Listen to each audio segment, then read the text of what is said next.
Hi, my name is Sabrina Santos, and I work at Smith STEM School in West Hartford. This is my second year teaching third grade.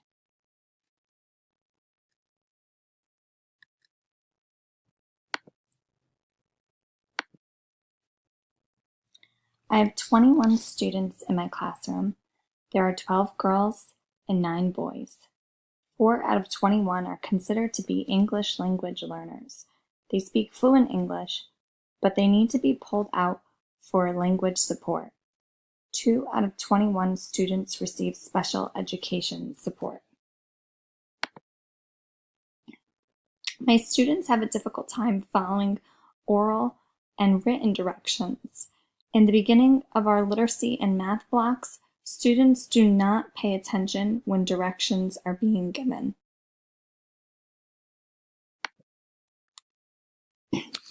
Between 5 to 8 students fidget with pencils or sharpeners at their seats.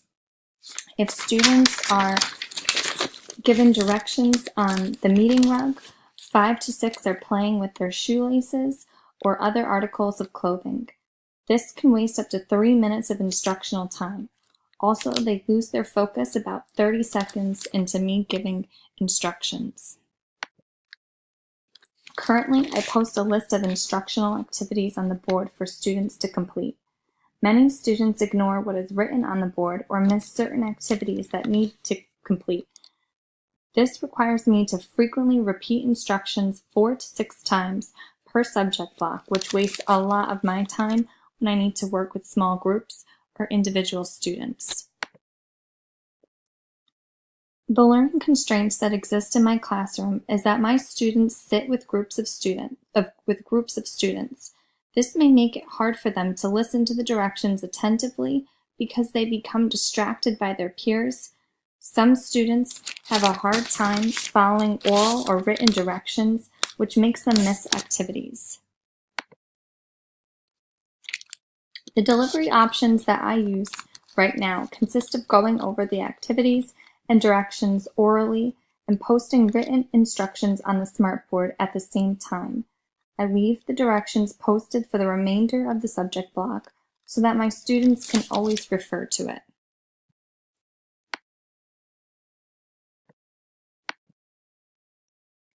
The behavioral outcome that I'm striving for is for my students to listen to directions effectively.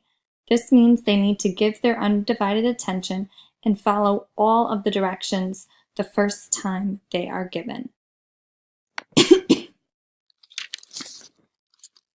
For the first part of my task analysis, I want to engage in a class discussion about what it means to be an effective listener. This is important because if they do not know what it means to listen effectively, then I have to teach that. I would like to take notes on their responses to help me make further plans. The second step of my analysis includes creating a class list on how to be an effective listener. It is really beneficial for students to generate this list so that they feel like the creators and the ones who are making the expectations that they will agree to follow.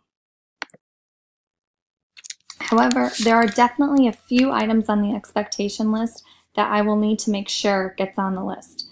The first includes sitting still. Hopefully a student will include that. The next includes voices off. It is important to sit still with your voices off so there are no distractions. A few other items that should be posted on the effective listener expectation list include hands-free and face the speaker. It is important for students to not play with anything so they can focus on the speaker and listen to directions. Our school uses the responsive classroom approach. I think it is important to do interactive modeling where students have the opportunity to watch me listen effectively, watch their peers listen effectively, and practice too. This way they know what to expect and how effective listening feels. The next step for my task analysis includes posting the expectation list visually so that students can easily refer to it. If the list is hidden or not posted, it will be meaningless to the students. It needs to be in a spot where students can always see it. After the expectation list has been established, it is important to review it repeatedly with students because they always forget. Anytime I give directions or want students to listen effectively, I will go over the expectation list first. After reminding students about the expectation list, I will go over the actual directions. I will have the list of instructional activities posted on the smartboard too. This way, students will receive instructions visually and orally. Some students may also need to see a list of instructions right on their desk. I will make a checklist each day for individual students to help them get their work completed. A hard copy of the directions might keep students on task who'd get distracted easily. Many third graders might not know how to properly use a checklist. It will be my job to demonstrate how to use the checklist by starting with the first item and going in order all the way until the end. This could be a great interactive modeling lesson too. The last part of my task analysis is to make sure that students who are using the checklist know what to do when they've finished one item. It is important for them to understand that just because they've finished one activity does not mean they are done.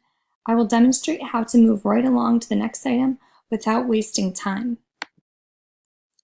So hopefully after these steps have been completed, my students can be effective listeners and complete work with more independence so that I can focus on small groups and individual students.